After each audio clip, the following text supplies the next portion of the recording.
कशात सगळे आज आपण करणार आहोत इडली। त्यासाठी हे काल सकाळी मी 4 वाटी तांदूळ आणि 2 वाटी उडदाची डाळ आणि चमचाभर मेथीचे दाणे आणि पोहे असं सगळं हे एकत्र करून भिजत घातलं होतं आणि रात्री 8 वाजता हे वाटलेलं आपण आणि सेट करण्यासाठी रात्रभर ठेवलेलं आपण हे।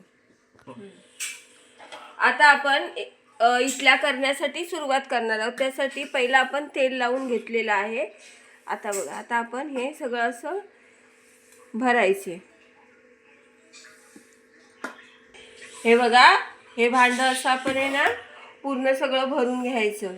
हे बघा असं व्यवस्थित सगळं हे असं भरून घ्यायचं आणि आता हे बघा, आता हे आपण गॅसवरती ठेवायचं। आता आपण याच्यावरती झाकण ठेवूया आणि आता 15 मिनिटासाठी आपण हे वाफवून घेऊया। आपलं हे इडल्या आपल्या होत आहेत ना, तोपर्यंत आता आपण ही चटणीची तयारी करून घेऊया। चटणीसाठी लागणारे साहित्य बघा, 1 वाटी ओलं खोबरं आहे, किसून घेतलेलं आहे। ही थोडीशी चिंच टाकायची, म्हणजे कसं जरा आंबट तिखट वगैरे असं मस्त लागते चटणी। आणि थोडीशी कोथिंबीर, आलं, लसूण, शेंगदाणे, उडदाची डाळ हे ना थोडं भाजून घ्यायचं आणि मिरच्या, लसूण आणि मीठ हे आपण सगळं आता एकत्र मिक्सरला वाटूया। आता आपली ही बघा, आता आपली ही चटणी वाटून झालेली आहे, मिक्सरला लावून घेतलेली आहे। आता आपण फोडणीची तयारी करूया। त्यासाठी ही आपली कढई ठेवलेली आहे, त्यामध्ये 1 पळी तेल टाकायचं,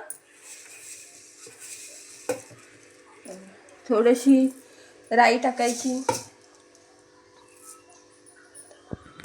हे बघा, राई अशी आपली बघा चांगली तडतडली पाहिजे, आणि नाहीतर मग ती कच्ची राहिली ना मग ती बरोबर नाही लागत। मग हे बघा, मग कढीपत्ता टाकायचा,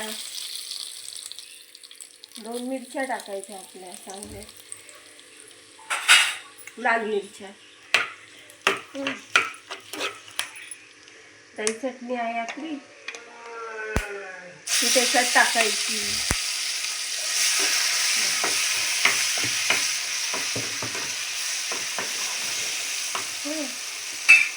थोडंसं पाणी हवं तर पाणी आपलं टाकायचं,